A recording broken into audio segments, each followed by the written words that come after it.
Chapitre 1. Le coup de feu. Raymonde prêta l'oreille. De nouveau et par 2 fois, le bruit se fit entendre, assez net pour qu'on pût le détacher de tous les bruits confus qui formaient le grand silence nocturne, mais si faible qu'elle n'aurait su dire s'il était proche ou lointain, s'il se produisait entre les murs du vaste château ou dehors, parmi les retraites ténébreuses du parc. Doucement elle se leva. Sa fenêtre était entr'ouverte, elle en écarta les battants. La clarté de la lune reposait sur un calme paysage de pelouses et de bosquets où les ruines éparses de l'ancienne abbaye se découpaient en silhouettes tragiques, colonnes tronquées, ogives incomplètes, ébauches de portiques et lambeaux d'arc-boutants.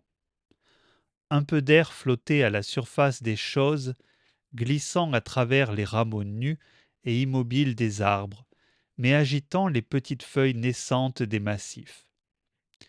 Et soudain, le même bruit. C'était vers sa gauche et au-dessous de l'étage qu'elle habitait, par conséquent dans les salons qui occupaient l'aile occidentale du château. Bien que vaillante et forte, la jeune fille sentit l'angoisse de la peur. Elle passa ses vêtements de nuit et prit les allumettes. Raymonde, Raymonde! Une voix faible comme un souffle l'appelait de la chambre voisine dont la porte n'avait pas été fermée.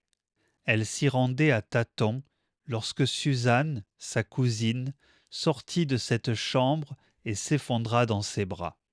Raymonde, c'est toi? Tu as entendu? Oui, tu ne dors donc pas? Je suppose que c'est le chien qui m'a réveillée. Il y a longtemps, mais il n'aboie plus. Quelle heure peut-il être? 4 heures environ. Écoute, on marche dans le salon. Il n'y a pas de danger, ton père est là, Suzanne. Mais il y a du danger pour lui. Il couche à côté du petit salon, Monsieur Daval est là aussi. à l'autre bout du château. Comment veux-tu qu'il entende? Elles hésitaient, ne sachant à quoi se résoudre. Appeler, crier au secours, elles n'osaient, tellement le bruit même de leur voix leur semblait redoutable. Mais Suzanne, qui s'était approchée de la fenêtre, étouffa un cri. Regarde! Un homme près du bassin. Un homme, en effet, s'éloignait d'un pas rapide. Il portait sous le bras un objet d'assez grande dimension dont elles ne purent discerner la nature et qui, en ballottant contre sa jambe, contrariait sa marche. Elles le virent qui passait près de l'ancienne chapelle et qui se dirigeait vers une petite porte dont le mur était percé. Cette porte devait être ouverte, car l'homme disparut subitement, et elles n'entendirent point le grincement habituel des gonds. Il venait du salon. Murmura Suzanne. Non. L'escalier et le vestibule l'auraient conduit bien plus à gauche. À moins que... Une même idée les secoua. Elles se penchèrent. Au-dessous d'elles, une échelle était dressée contre la façade et s'appuyait au premier étage. Une lueur éclairait le balcon de pierre. Et un autre homme qui portait aussi quelque chose enjamba ce balcon, se laissa glisser le long de l'échelle et s'enfuit par le même chemin. Suzanne, épouvantée, sans force, tomba à genoux, balbutiant. Appelons! Appelons au secours! Qui viendrait, ton père? S'il y a d'autres hommes et qu'on se jette sur lui? On pourrait avertir les domestiques. Ta sonnette communique avec leur étage. Oui, oui. Peut-être c'est une idée. Pourvu qu'ils arrivent à temps. Raymonde chercha près de son lit la sonnerie électrique et la pressa du doigt. Un timbre en haut vibra, et elles eurent l'impression que, d'en bas, on avait dû en percevoir le son distinct. Elles attendirent. Le silence devenait effrayant, et la brise elle-même n'agitait plus les feuilles des arbustes. J'ai peur. J'ai peur. Répétait Suzanne. Et tout à coup, dans la nuit profonde, au-dessous d'elle, le bruit d'une lutte, un fracas de meubles bousculés, des exclamations, Puis, horrible, sinistre, un gémissement rauque, le râle d'un être qu'on égorge. Raymonde bondit vers la porte. Suzanne s'accrocha désespérément à son bras. Non, ne me laisse pas, j'ai peur. Raymonde la repoussa et s'élança dans le corridor, bientôt suivi de Suzanne qui chancelait d'un mur à l'autre en poussant des cris. Elle parvint à l'escalier, dégringola de marche en marche, se précipita sur la grande porte du salon et s'arrêta net, clouée au seuil, tandis que Suzanne s'affaissait à ses côtés. En face d'elle, à 3 pas, il y avait un homme qui tenait à la main une lanterne. D'un geste, il la dirigea vers les 2 jeunes filles, les aveuglant de lumière, regarda longuement leurs visages, puis sans se presser, avec les mouvements les plus calmes du monde, il prit sa casquette, ramassa un chiffon de papier et 2 brins de paille, effaça des traces sur le tapis, s'approcha du balcon, se retourna vers les jeunes filles, les salua profondément et disparut. La première, Suzanne courut au petit boudoir qui séparait le grand salon de la chambre de son père. Mais dès l'entrée, un spectacle affreux la terrifia. À la lueur oblique de la lune, on apercevait à terre 2 corps inanimés, couchés l'un près de l'autre. « Père, père, c'est toi? Qu'est-ce que tu as ?» s'écria-t-elle affolée, penchée sur l'un d'eux. Au bout d'un instant, le comte de Gesvres remua. D'une voix brisée, il dit : « Ne crains rien, je ne suis pas blessé.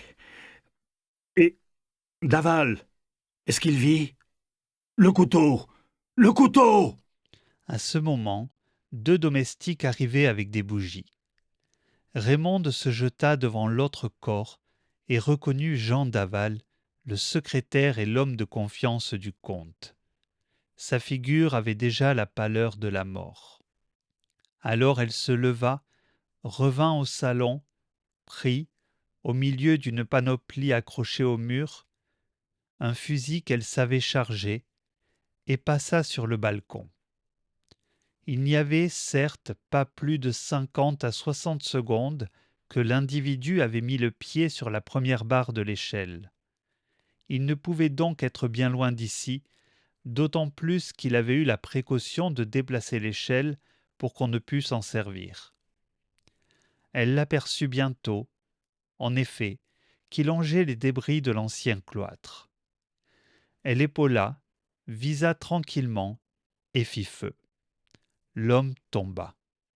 Ça y est, Proféra l'un des domestiques. on le tient celui-là, j'y vais. Non, Victor. Il se relève. Descendez l'escalier et filez sur la petite porte. Il ne peut se sauver que par là. Victor se hâta, mais avant même qu'il ne fût dans le parc, l'homme était retombé. Raymonde appela l'autre domestique. Albert, vous le voyez là-bas, près de la grande arcade? Oui, il rentre dans l'herbe. Il est fichu. Surveillez-le d'ici. Pas moyen qu'il échappe. À droite des ruines, c'est la pelouse découverte. Et Victor garde la porte à gauche. Dit-elle en reprenant son fusil. N'y allez pas, mademoiselle. Si. Dit-elle, l'accent résolu, les gestes saccadés. Laissez-moi. Il me reste une cartouche. S'il bouge. Elle sortit. Un instant après, Albert la vit qui se dirigeait vers les ruines. Il lui cria de la fenêtre. Il s'est traîné derrière l'arcade. Je ne le vois plus. Attention, mademoiselle. Raymonde fit le tour de l'ancien cloître pour couper toute retraite à l'homme, et bientôt Albert la perdit de vue. Au bout de quelques minutes, ne la revoyant pas, il s'inquiéta, et, tout en surveillant les ruines, au lieu de descendre par l'escalier, il s'efforça d'atteindre l'échelle. Quand il y eut réussi, il descendit rapidement et courut droit à l'arcade près de laquelle l'homme lui était apparu pour la dernière fois. 30 pas plus loin, il trouva Raymonde qui cherchait Victor. « Eh bien ?» fit-il. « Impossible de mettre la main dessus. » dit Victor. La petite porte? J'en viens, voici la clé. Pourtant, il faut bien... Oh, son affaire est sûre. D'ici 10 minutes, il est à nous, le bandit. Le fermier et son fils, réveillés par le coup de fusil, arrivé de la ferme dont les bâtiments s'élevaient assez loin sur la droite, mais dans l'enceinte des murs. Il n'avait rencontré personne, Parbleu non. fit Albert. Le gredin n'a pas pu quitter les ruines. On le dénichera au fond de quelques trous. Ils organisèrent une battue méthodique, fouillant chaque buisson, écartant les lourdes traînes de lierre enroulées autour du fût des colonnes. On s'assura que la chapelle était bien fermée et qu'aucun des vitraux n'était brisé. On contourna le cloître, on visita tous les coins et recoins. Les recherches furent vaines. Une seule découverte à l'endroit même où l'homme s'était abattu, blessé par Raymonde. On ramassa une casquette de chauffeur en cuir fauve. Sauf cela, rien. À 6 heures du matin, la gendarmerie d'Ouville-la-Rivière était prévenue et se rendait sur les lieux après avoir envoyé par express au parquet de Dieppe une petite note relatant les circonstances du crime, la capture imminente du principal coupable, la découverte de son couvre-chef et du poignard avec lequel il avait perpétré son forfait. À 10 heures, 2 autos descendaient la pente légère qui aboutit au château. L'une, vénérable calèche, contenait le substitut du procureur et le juge d'instruction accompagné de son greffier. Dans l'autre, modeste cabriolet, avaient pris place 2 jeunes reporters représentant le journal de Rouen et une grande feuille parisienne. Le vieux château apparut. Jadis demeure abbatiale des prieurs d'Ambrumésie, mutilée par la Révolution, restauré par le comte de Gesvres auquel il appartient depuis 20 ans, il comprend un corps de logis que surmonte un pinacle où veille une horloge, et 2 ailes dont chacune est enveloppée d'un perron à balustrade de pierre. Par-dessus les murs du parc et au-delà du plateau que soutiennent les hautes falaises normandes, on aperçoit, entre les villages de Sainte-Marguerite et de Varangeville, la ligne bleue de la mer. Là vivait le comte de Gesvres avec sa fille Suzanne, jolie et frêle créature aux cheveux blonds, et sa nièce Raymonde de Saint-Véran, qu'il avait recueillie 2 ans auparavant lorsque la mort simultanée de son père et de sa mère laissa Raymonde orpheline. L'existence était calme et régulière au château. Quelques voisins y venaient de temps à autre. L'été, le comte menait les 2 jeunes filles presque chaque jour à Dieppe. Lui, c'était un homme de taille élevée, de belle figure grave, aux cheveux grisonnants. Très riche, il gérait lui-même sa fortune et surveillait ses propriétés avec l'aide de son secrétaire Jean Daval. Dès l'entrée, le juge d'instruction recueillit les premières constatations du brigadier de gendarmerie Quevillon. La capture du coupable, toujours imminente d'ailleurs, n'était pas encore effectuée, mais on tenait toutes les issues du parc. Une évasion était impossible. La petite troupe traversa ensuite la salle capitulaire et le réfectoire situés au rez-de-chaussée et gagna le premier étage. Aussitôt, l'ordre parfait du salon fut remarqué. Pas un meuble, pas un bibelot qui ne parût s'occuper leur place habituelle, et pas un vide parmi ces meubles et ces bibelots. À droite et à gauche étaient suspendues de magnifiques tapisseries flamandes à personnages. Au fond, sur les panneaux, 4 belles toiles, dans leur cadre du temps, représentaient des scènes mythologiques. C'étaient les célèbres tableaux de Rubens légués au comte de Gesvres, ainsi que les tapisseries de Flandre par son oncle maternel, le marquis de Bobadilla, grand d'Espagne. Monsieur Filleul, le juge d'instruction, observa. Si le vol fut le mobile du crime, ce salon, en tout cas, n'en a pas été l'objet. Qui sait? Fit le substitut, qui parlait peu, mais toujours dans un sens contraire aux opinions du juge. Voyons, cher monsieur, le premier soin d'un voleur eût été de déménager ces tapisseries et ces tableaux dont la renommée est universelle. Peut-être n'en a-t-on pas eu le loisir? C'est ce que nous allons savoir. À ce moment, le comte de Gesvres entra, suivi du médecin. Le comte, qui ne semblait pas se ressentir de l'agression dont il avait été victime, souhaita la bienvenue aux 2 magistrats. Puis il ouvrit la porte du boudoir. La pièce, où personne n'avait pénétré depuis le crime, sauf le docteur, offrait, à l'encontre du salon, le plus grand désordre. 2 chaises étaient renversées, une des tables démolie, et plusieurs autres objets, une pendule de voyage, un classeur, une boîte de papier à lettres, gisaient à terre. Et il y avait du sang à certaines des feuilles blanches éparpillées. Le médecin écarta le drap qui cachait le cadavre.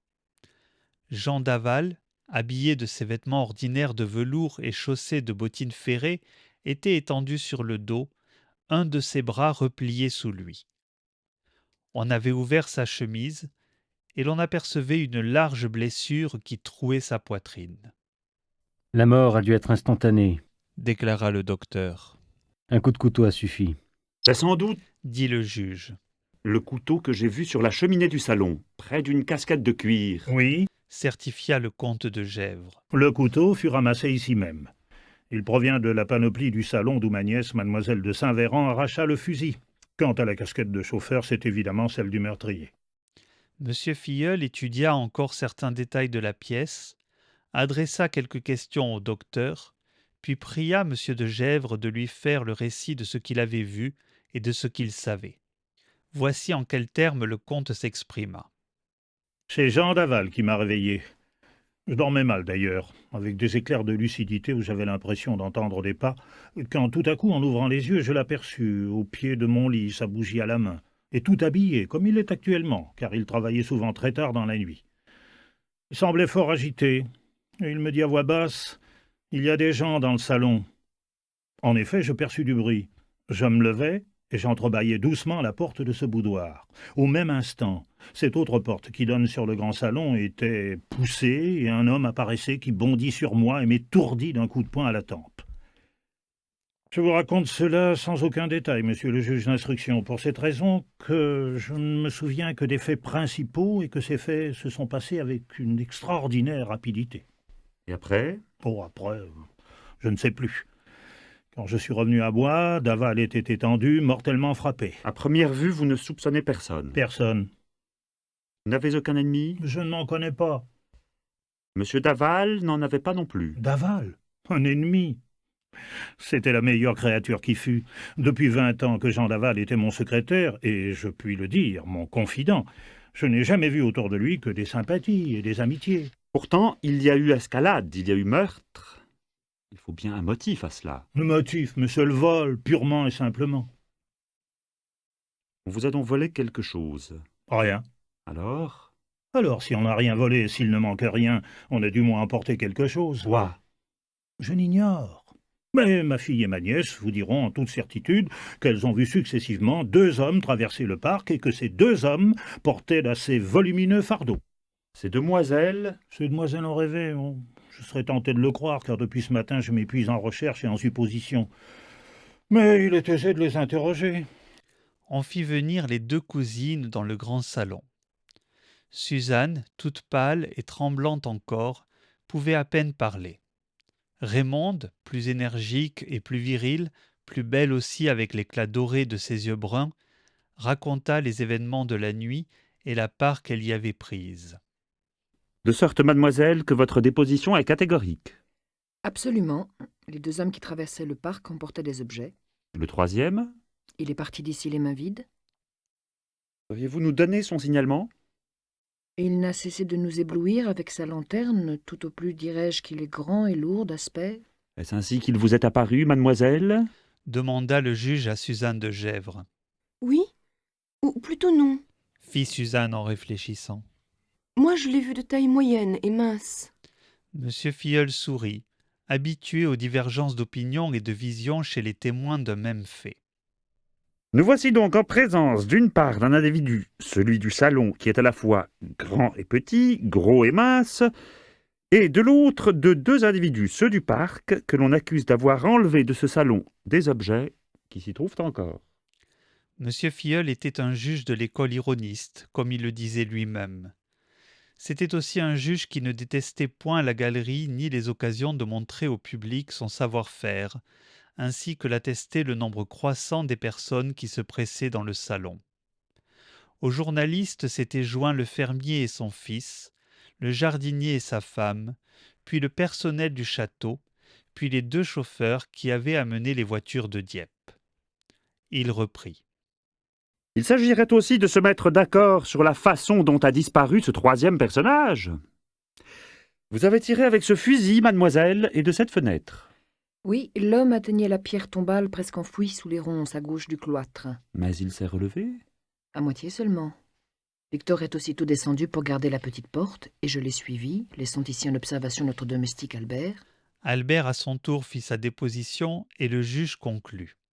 Par conséquent, d'après vous, le blessé n'a pu s'enfuir par la gauche puisque votre camarade surveillait la porte, ni par la droite puisque vous l'auriez vu traverser la pelouse. Donc, logiquement, il est à l'heure actuelle dans l'espace relativement restreint que nous avons sous les yeux. C'est ma conviction. Est-ce la vôtre, mademoiselle? Oui, Et la mienne aussi. Fit Victor. Le substitut du procureur s'écria d'un ton narquois. Le champ des investigations est étroit. Il n'y a qu'à continuer les recherches commencées depuis 4 heures. Peut-être serons-nous plus heureux. Monsieur Filleul prit sur la cheminée la casquette en cuir, l'examina et, appelant le brigadier de gendarmerie, lui dit à part. « Brigadier, envoyez immédiatement un de vos hommes à Dieppe, chez le chapelier Maigret, et que monsieur Maigret nous dise, si possible, à qui fut vendue cette casquette. » Le champ des investigations, selon le mot du substitut, se limitait à l'espace compris entre le château, la pelouse de droite et l'angle formé par le mur de gauche et par le mur opposé au château, c'est-à-dire un quadrilatère d'environ 100 mètres de côté, où surgissaient çà et là les ruines d'Ambrumésie, le monastère si célèbre au Moyen Âge. Tout de suite, dans l'herbe foulée, on nota le passage du fugitif. À 2 endroits, des traces de sang noirci, presque desséchées, furent observées. Après le tournant de l'arcade, qui marquait l'extrémité du cloître, il n'y avait plus rien, la nature du sol, tapissée d'aiguilles de pin, ne se prêtant plus à l'empreinte d'un corps. Mais alors, comment le blessé aurait-il pu échapper au regard de la jeune fille de Victor et d'Albert? Quelques fourrés que les domestiques et les gendarmes avaient battus, quelques pierres tombales sous lesquelles on avait exploré, et c'était tout. Le juge d'instruction se fit ouvrir par le jardinier, qui en avait la clé, la chapelle-Dieu, véritable bijou de sculpture que le temps et les révolutions avaient respecté, et qui fut toujours considéré, avec les fines ciselures de son porche et le menu peuple de ses statuettes, comme une des merveilles du style gothique normand. La chapelle, très simple à l'intérieur, sans autre ornement que son autel de marbre, n'offrait aucun refuge. D'ailleurs, il eût fallu s'y introduire. Par quels moyens? L'inspection aboutissait à la petite porte qui servait d'entrée aux visiteurs des ruines. Elle donnait sur un chemin creux, resserré entre l'enceinte et un bois taillis où se voyaient des carrières abandonnées. Monsieur Filleul se pencha.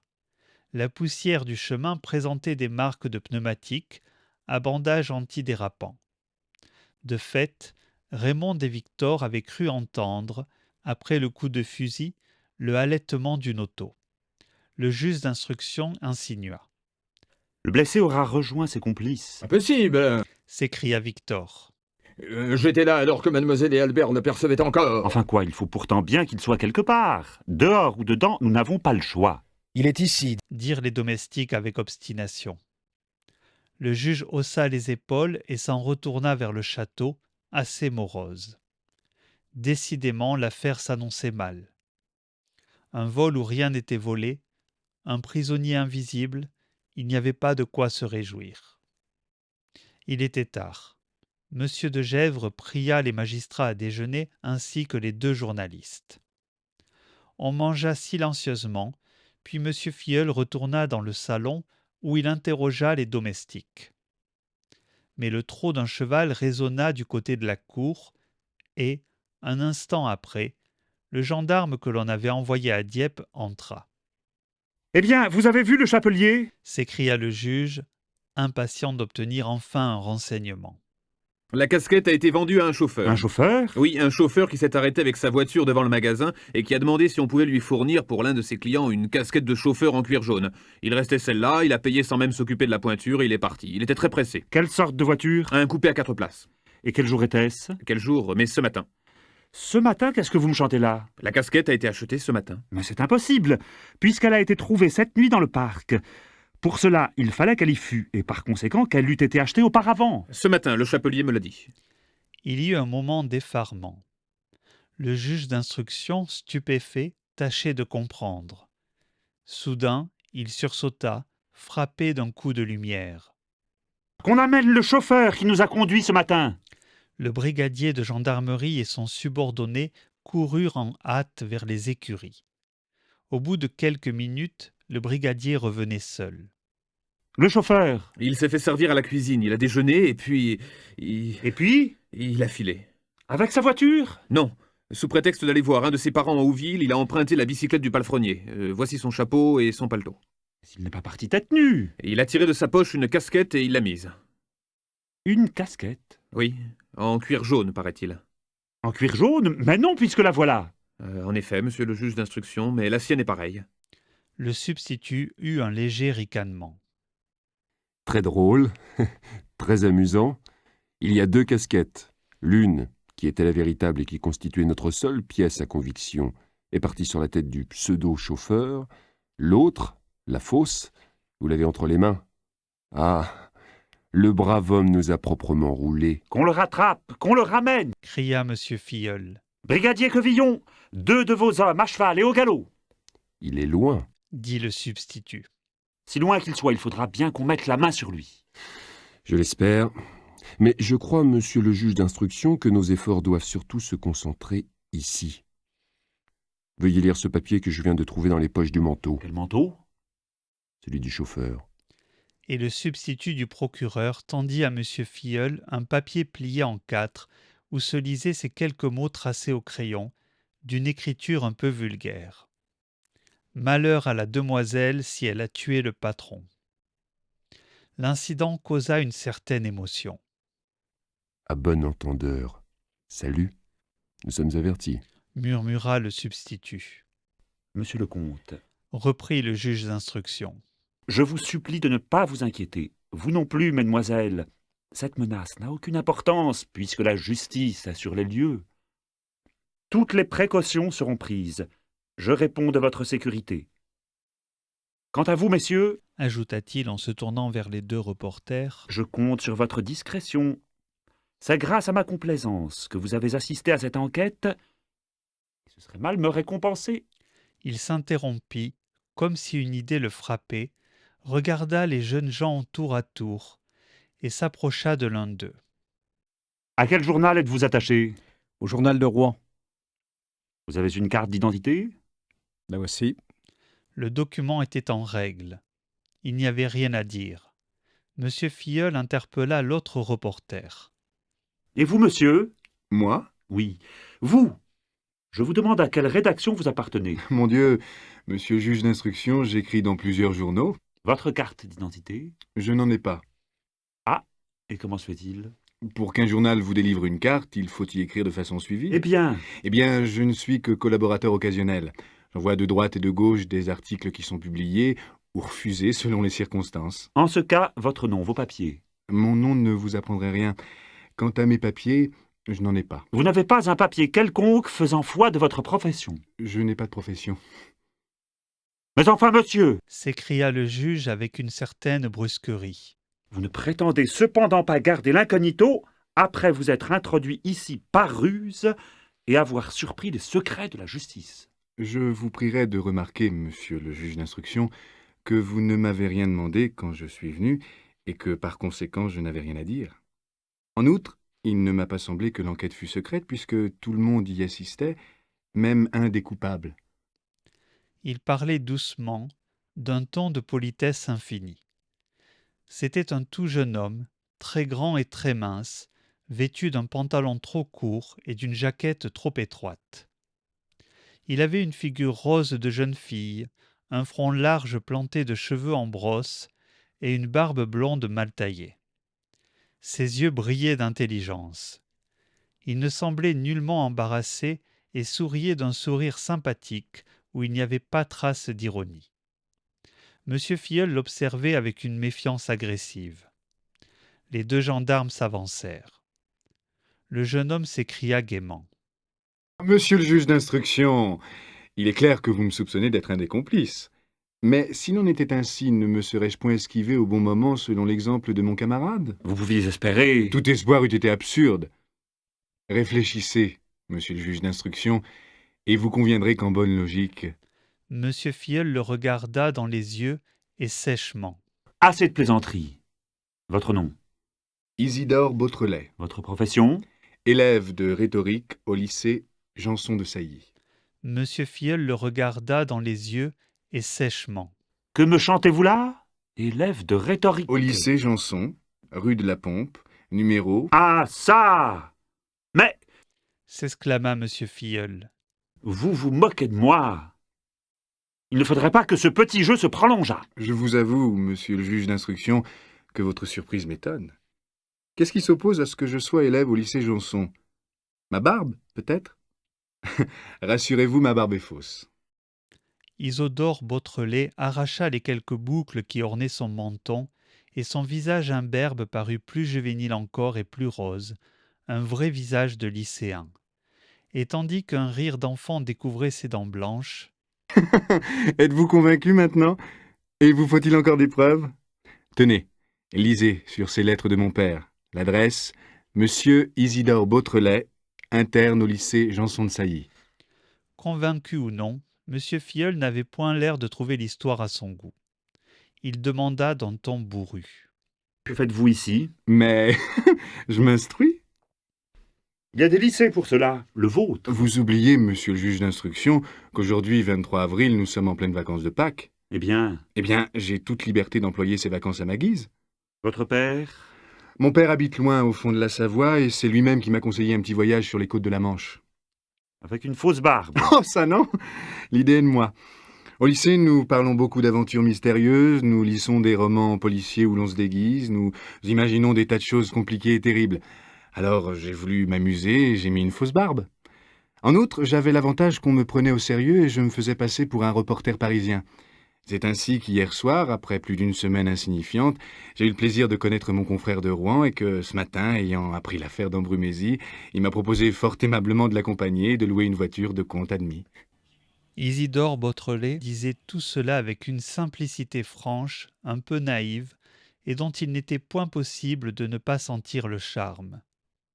Monsieur Filleul lui-même, tout en se tenant sur une réserve défiante, se plaisait à l'écouter. Il lui demanda d'un ton moins bourru. Et vous êtes content de votre expédition? Ravi! Je n'avais jamais assisté à une affaire de ce genre et celle-ci ne manque pas d'intérêt. Ni de ces complications mystérieuses que vous prisez si fort. Et qui sont si passionnantes, monsieur le juge d'instruction. Je ne connais pas d'émotion plus grande que de voir tous les faits qui sortent de l'ombre, qui se groupent les uns contre les autres et qui forment peu à peu la vérité probable. La vérité probable, comme vous y allez, jeune homme. Est-ce à dire que vous avez déjà prête votre petite solution de l'énigme? Oh non! Repartit Beautrelet en riant. Seulement, il me semble qu'il y a certains points où il n'est pas impossible de se faire une opinion, et d'autres, même, tellement précis qu'il suffit de conclure. Mais cela devient très curieux, et je vais enfin savoir quelque chose, car je vous le confesse à ma grande honte. Rien. C'est que vous n'avez pas eu le temps de réfléchir, monsieur le juge d'instruction. L'essentiel est de réfléchir. Il est si rare que les faits ne portent pas en eux-mêmes leur explication. N'est-ce pas votre avis? En tout cas, je n'en ai pas constaté d'autres que ceux qui sont consignés au procès-verbal. À merveille. De sorte que si je vous demandais quels furent les objets volés dans ce salon... Je vous répondrai que je les connais. Bravo! Monsieur en sait plus long là-dessus que le propriétaire lui-même. Monsieur de Gesvres a son compte, monsieur Beautrelet n'a pas le sien. Il lui manque une bibliothèque et une statue grandeur nature que personne n'avait jamais remarquée. Je vous demandais le nom du meurtrier. Je vous répondrai également que je le connais. Il y eut un sursaut chez tous les assistants. Le substitut et le journaliste se rapprochèrent. Monsieur de Gesvres et les deux jeunes filles écoutaient attentivement, impressionnés par l'assurance tranquille de Beautrelet. Vous connaissez le nom du meurtrier? Oui, Et l'endroit où il se trouve, peut-être? oui. Monsieur Filleul se frotta les mains. Quelle chance! Cette capture sera l'honneur de ma carrière. Et vous pouvez dès maintenant me faire ces révélations foudroyantes? Dès maintenant? Oui. Ou bien, si vous n'y voyez pas d'inconvénient, dans 1 heure ou 2, lorsque j'aurai assisté jusqu'au bout à l'enquête que vous poursuivez. Mais non. Tout de suite, jeune homme. À ce moment, Raymonde de Saint-Véran, qui, depuis le début de cette scène, n'avait pas quitté du regard Isidore Beautrelet, s'avança vers Monsieur Filleul. Monsieur le juge d'instruction, Que désirez-vous, mademoiselle? 2 ou 3 secondes, elle hésita, les yeux fixés sur Beautrelet. Puis, s'adressant à Monsieur Filleul, je vous prierai de demander à monsieur la raison pour laquelle il se promenait hier dans le chemin creux qui aboutit à la petite porte. ce fut un coup de théâtre. Isidore Beautrelet parut interloqué. Moi? Mademoiselle? Moi, vous m'avez vu hier? Raymonde resta pensive, les yeux toujours attachés à Beautrelet, comme si elle cherchait à bien établir en elle sa conviction, et elle prononça d'un ton posé. J'ai rencontré dans le chemin creux, à 4 heures de l'après-midi, alors que je traversais le bois, un jeune homme de la taille de monsieur, habillé comme lui, et qui portait la barbe taillée comme la sienne. Et j'eus l'impression qu'il cherchait à se dissimuler. Et c'était moi? Il me serait impossible de l'affirmer d'une façon absolue, car mon souvenir est un peu vague. Cependant, il me semble bien. Sinon, la ressemblance serait étrange. Monsieur Filleul était perplexe. Déjà dupé par l'un des complices, allait-il se laisser jouer par ce soi-disant collégien? Qu'avez-vous à répondre, monsieur? Que mademoiselle se trompe et qu'il m'est facile de le démontrer. Hier, à cette heure, j'étais à Veules. Il faudra le prouver, il le faudra. En tout cas, la situation n'est plus la même. Brigadier, l'un de vos hommes tiendra compagnie à monsieur. Le visage d'Isidore Beautrelet marqua une vive contrariété. Ce sera long. Le temps de réunir les informations nécessaires. Monsieur le juge d'instruction, je vous supplie de les réunir avec le plus de célérité et de discrétion possible. Pourquoi? Mon père est vieux. Nous nous aimons beaucoup et je ne voudrais pas qu'il eût de la peine par moi. Le ton larmoyant de la voix déplut à Monsieur Filleul. Cela sentait la scène de mélodrame. Néanmoins, il promit. Ce soir, demain au plus tard, je saurai à quoi m'en tenir. L'après-midi s'avançait. Le juge retourna dans les ruines du vieux cloître, en ayant soin d'en interdire l'entrée à tous les curieux, et patiemment, avec méthode, divisant le terrain en parcelles successivement étudiées, il dirigea lui-même les investigations. Mais, à la fin du jour, il n'était guère plus avancé, et il déclara devant une armée de reporters qui avait envahi le château. Messieurs, tout nous laisse supposer que le blessé est là, à la portée de notre main. Tout, sauf la réalité des faits. Donc, à notre humble avis, il a dû s'échapper. Et c'est dehors que nous le trouverons. Par précaution cependant, il organisa, d'accord avec le brigadier, la surveillance du parc et, après, un nouvel examen des 2 salons et une visite complète du château. Après s'être entouré de tous les renseignements nécessaires, il reprit la route de Dieppe en compagnie du substitut. La nuit vint. Le boudoir devant rester clos, on avait transporté le cadavre de Jean Daval dans une autre pièce.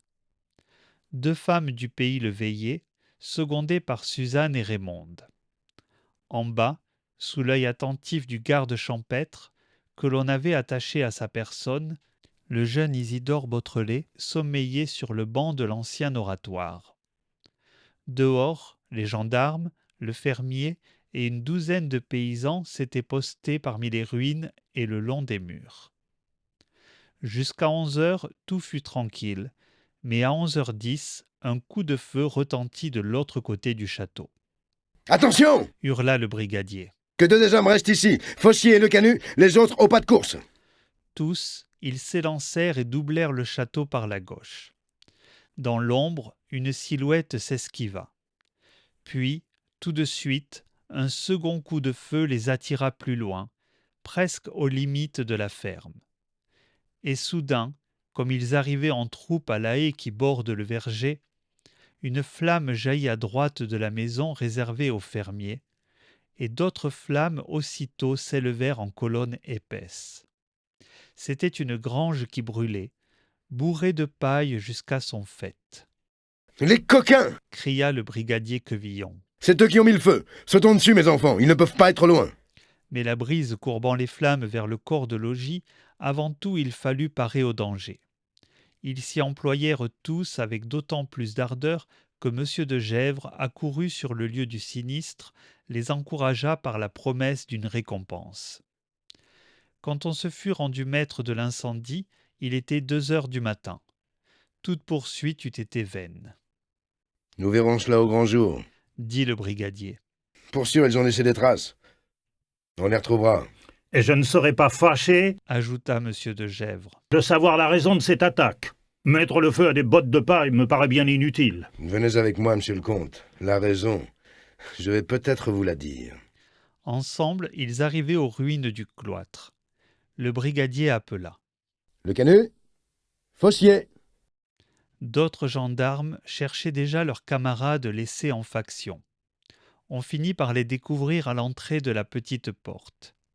Ils étaient étendus à terre, ficelés, bâillonnés, un bandeau sur les yeux. « Monsieur le comte, » murmura le brigadier tandis qu'on les délivrait. « nous avons été joués comme des enfants. »« En quoi ? » ?»« Les coups de feu, l'attaque, l'incendie, tout cela des blagues pour nous attirer là-bas. Une diversion. Pendant ce temps, on ligotait nos 2 hommes et l'affaire était faite. »« Mais quelle affaire ? » »« Et l'enlèvement du blessé, parbleu. »« Allons donc, vous croyez ? » »« Si je crois, c'est la vérité certaine. Voilà bien 10 minutes que l'idée m'en est venue. Mais je ne suis qu'un imbécile de ne pas y avoir pensé plus tôt. On les aurait tous pincés. » Quevillon frappa du pied dans un subit accès de rage. « Mais où, sacré-dié ? Par où sont-ils passés ? Par où l'ont-ils enlevé ? Et lui, le gredin, où se cachait-il ? Car enfin quoi ? On a battu le terrain toute la journée, et un individu ne se cache pas dans une touffe d'herbe, surtout quand il est blessé. C'est de la magie, ces histoires-là. » Le brigadier Quevillon n'était pas au bout de ses étonnements. À l'aube, quand on pénétra dans l'oratoire qui servait de cellule au jeune Beautrelet, on constata que le jeune Beautrelet avait disparu. Sur une chaise, courbé, dormait le garde champêtre. À côté de lui, il y avait une carafe et 2 verres. Au fond de l'un de ces verres, on apercevait un peu de poudre blanche. Après examen, il fut prouvé d'abord que Beautrelet avait administré un narcotique au garde champêtre, qu'il n'avait pu s'échapper que par une fenêtre, située à 2,50 m de hauteur, et enfin, détail charmant, qu'il n'avait pu atteindre cette fenêtre qu'en utilisant comme marchepied le dos de son gardien.